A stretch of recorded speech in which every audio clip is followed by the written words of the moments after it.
start talking about the hackathon approach. And I know, I mean, whenever somebody says hackathon, there's always a negative connotation associated with it. And at Lattice, we took it a step forward by we took it a step further by calling it Jugadathon, and then hell broke loose. I mean, hackathon is still acceptable, Jugadathons are not. But anyway, I just want to quickly clarify that when we use the word hacking, it basically means getting a group of excited individuals to work together, a group of enthusiastic individuals to work together and solve a particular problem. And so basically the approach involves 3 steps. I mean, you bring a diverse group of people together, let them rapidly work on a given problem area and develop solutions that they take forward. So that's the basic idea of a hackathon. And we organize it over a weekend. So I mean, the process is, it's a 5-step process. So starts with a pitching session where individuals are encouraged to come and talk about some of the problems that they've faced. It's restricted to 60 seconds and no solution. So it's just talking about the pain points, allowing the people to mix together, form teams, identify areas that they would like to work on. So it's like finding people with common interests. And then the actual fun starts. So it's you work throughout the night. It could be a software problem or it could be a hardware problem. So it's anything that you want to work on which addresses a particular problem. You have access to mentors, and so basically clinical mentors, technical mentors, and so which allows you to refine the ideas, and then finally you present it. So that's basically the process. And so as I was trying to think about what I could talk about today, I just realized that a lot of the things that we tell the participants at these hackathons can actually be applied in the real world. So that's what I'm saying. It's a 24-hour sprint at the hackathon, but entrepreneurship, as Vipin would know, it's an ultra marathon. I mean, it's not a sprint. So what are some of the things? I'll touch upon three key things. Vipin, you've done a great job of highlighting this, that focus on solving a painful problem. And it might sound very intuitive, but believe me, even, I mean, my team and I, we struggle with this at times. It's very easy for someone to say that, oh, I've got a really cool technology, and all I need to do is go and sell this technology and I'm going to make millions. It doesn't happen that way. And one of the things that we say is the hackathon uses a problem-based approach. So identify high-pain problems, talk about personal experiences, terrible experiences, but don't bring in the technology. So the technology doesn't feature in the 60-second pitch. You have to, there are certain assumptions that you make. So Vipin spoke about a personal problem that he had, and he formed a hypothesis or an assumption on the basis of that, but he still has to go out and validate those needs.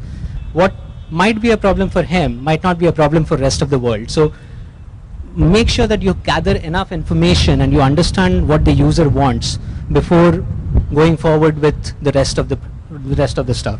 So that's first things first. Identify the problem that you're going to solve. Next, there's this concept of a minimum viable product. So I'm gonna use some material that Professor Zhen Chu from MIT. I've actually borrowed some of the material from him.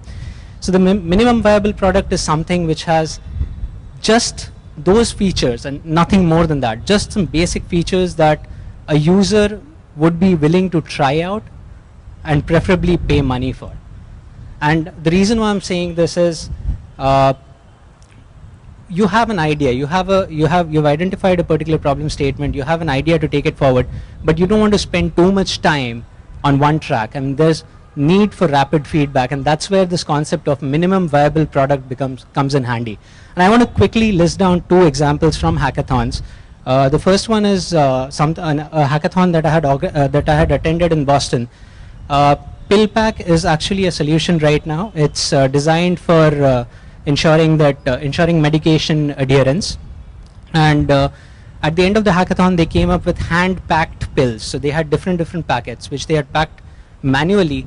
They had paper chits, and they were able to get funding for that because people immediately connected to it. They realized the problem that they were trying to solve, and now that they have received funding, they're a couple of years old, they have a full-fledged product, but it was the minimum viable product that helped them get started. The second one is Baby Steps, again Jugadathon that we had organized at GE campus in Bangalore. Baby Steps is a mobile application to monitor infant growth, similar to the solution, similar to the video which was shown earlier. and they didn't write a single line of code. Everything was demonstrated using PPTs, and the judges loved it. They understood the concept immediately. And the reason why you need to do this is because in a typical life cycle of a startup, being engineers or whatever, I mean, you start thinking about the technical risk. Will my product work? Management risk, regulatory risk. The market risk comes at the very end. Product ban gaya hai, abhi bechna hai. But you need to de-risk that part. And market adoption is something which is extremely important. We've been talking about sustainable growth, and in order to get sustainable growth, you need adoption and share, both of which, I mean, it's a function of how good your product resonates with the customer. And that's why, I mean, in order to de-risk that market risk, bring it up in the product development life cycle, you need to think about minimum viable products that you can showcase to people. Finally, the last one, marry the problem and not the solution, and this is where the art of pivoting comes in. And we keep telling people, we keep telling participants at the hackathon that you might start with a certain line of thought, but don't think that this is what you're going to present. And what we've seen, and I mean, I've personally been involved with 4 hackathons now, and I've seen that people who start coding first, people who start building first, they're not the ones who win.